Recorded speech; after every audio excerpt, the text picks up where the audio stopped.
and look at it closely,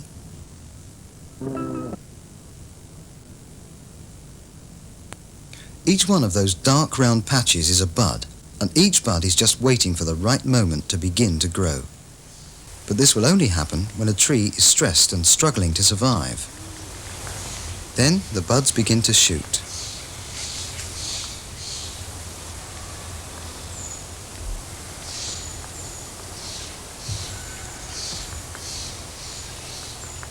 Eventually, one of these shoots will prove stronger than the others and push its way up to take the place of the struggling tree.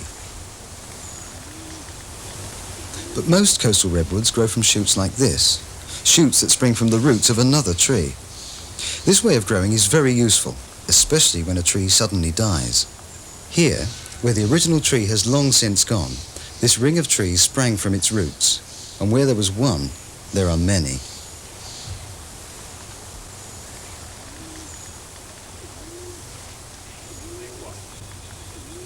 Burrs are used a lot for furniture veneers. When they're sliced across, they make a very attractive pattern. This is burr yew. This is burr walnut. This is burr maple. They're sometimes called bird's eye veneers. But remember, each bird's eye was part of a tiny bud that could have grown into a new tree. Look out for burr veneers in furniture shops. In California, burrs are called burls, and when they're cut and polished, the burls have a very attractive figure. And we asked Dave Cook how he used the burls to make his furniture. This is a burl from a redwood tree, and what I do is take a chainsaw and cut slices out of it. I can get pieces anywhere from this big to 2 meters wide. After I cut them with the chainsaw, I take the disc grinder and I smooth out all these rough marks from the chainsaw.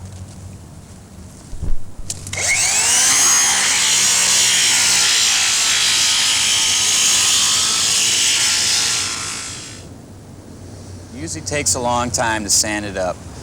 And I have a piece here that's already finished sanded. You can see the bird's eyes in the wood and the grain coming out in the wood. And it's all ready to varnish right now. By pouring water on a sanded piece of wood, you can tell what the grain is going to look like after it's finished.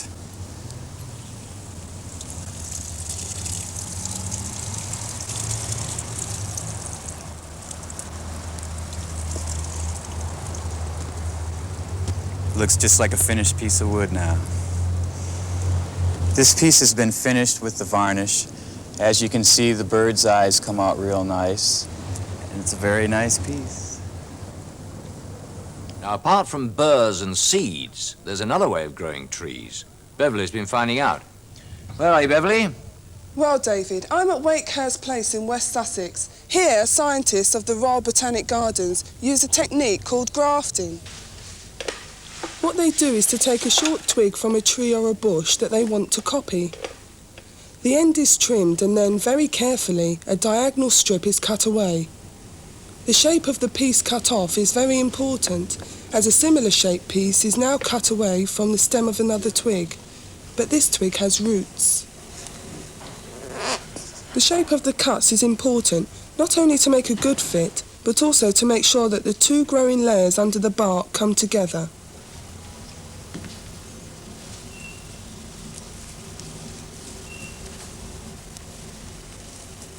Finally, the twigs are bound together with elastic, which stretches as the twigs grow.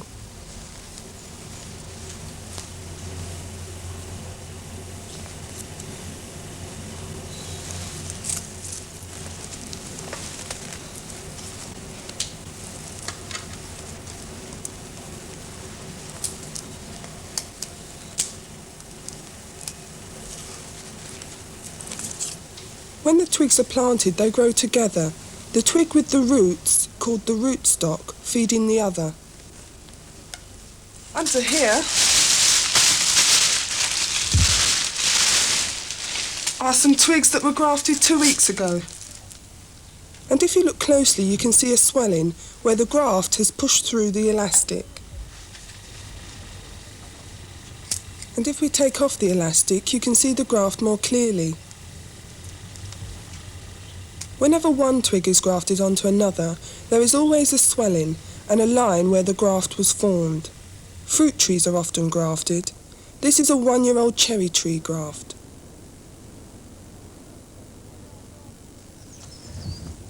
And here's a young cherry tree that was grafted 3 years ago.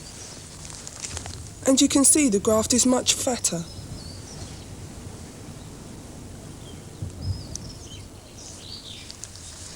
And this tree here is about 100 years old. Remember, old wood grows fatter, not longer.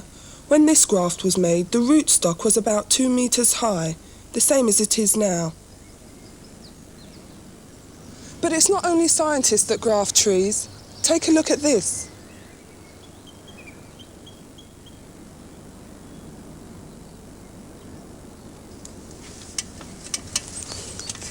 No one's grafted this tree, but look what's happened here.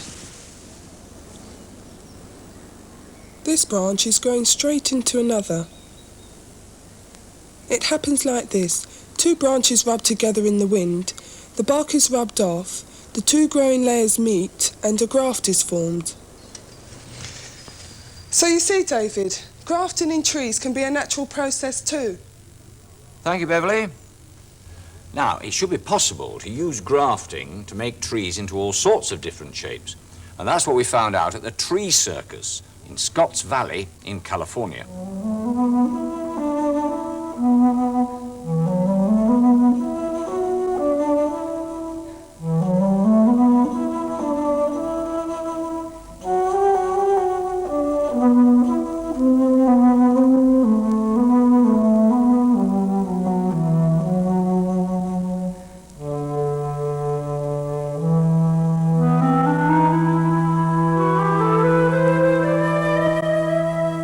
To find out more about the Tree Circus, our next guest in California is Mark Premack.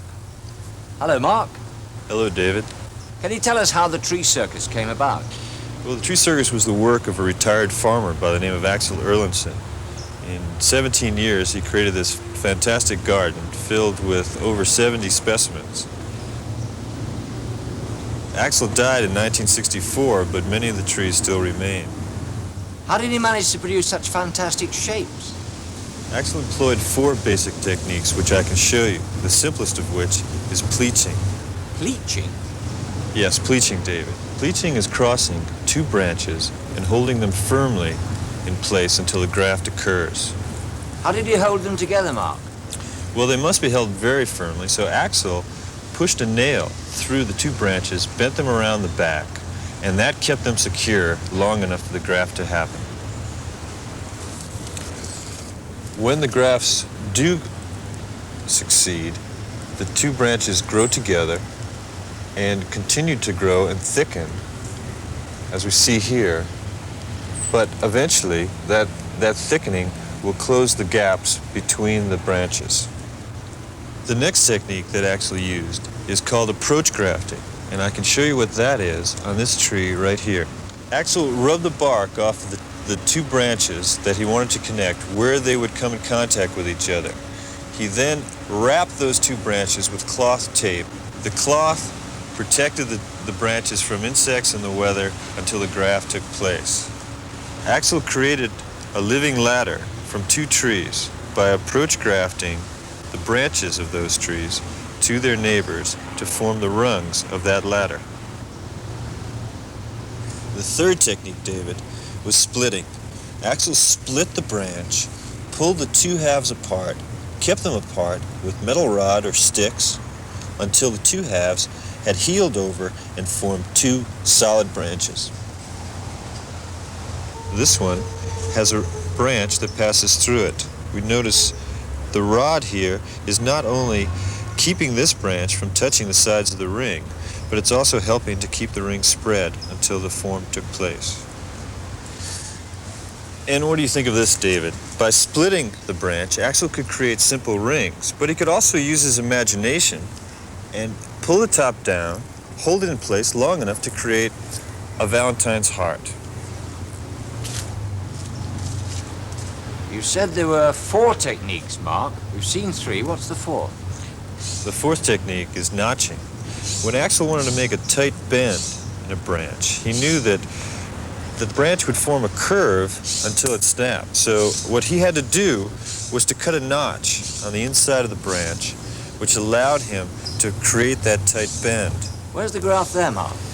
The graft is right here on the inside, between the top and the bottom of the notch. How long did it take for the trees to grow into those shapes? It took from 5 to 10 years, David, but Axel needed to fix them to frameworks long enough for the tree to grow strong enough to hold its own shape. These old photographs give you an idea of how elaborate the supports had to be to provide for his shapes. There were some designs, David, that Axel never finished.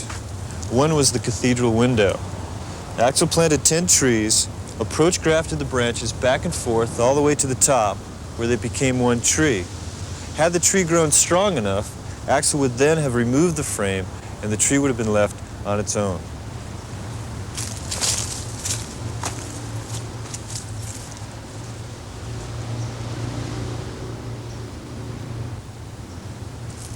I think you can see, David, why they call this the double spectacle tree. When we look up, we see that where there once was a ring, with a branch passing through it, the branches have grown to close up that ring entirely. But if you look at a photograph taken 30 years ago of the same tree, you'll notice that it was a completely open ring.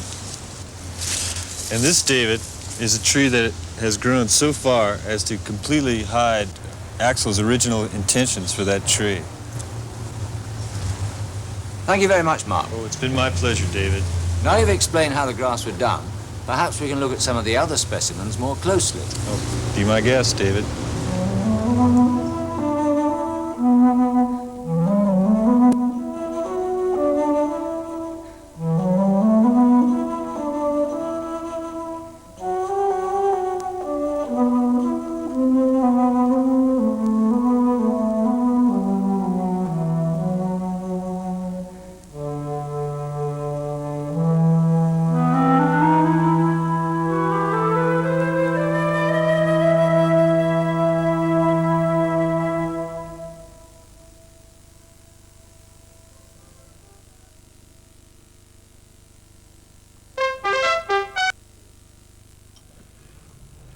Well, now, the time is just 2 minutes before 10 o'clock.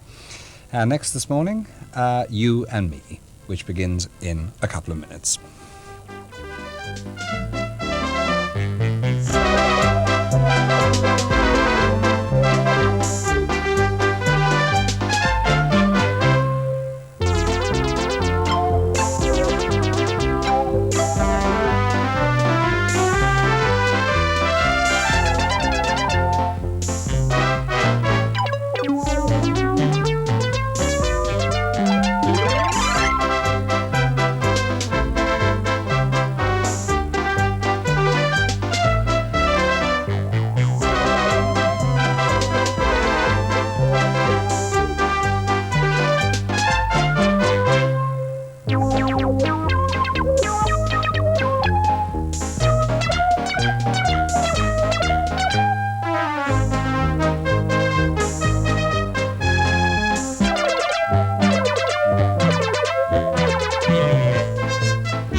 Now, let's meet Vicky and Duncan the Dragon, who have a new letter shape for us today and a new story.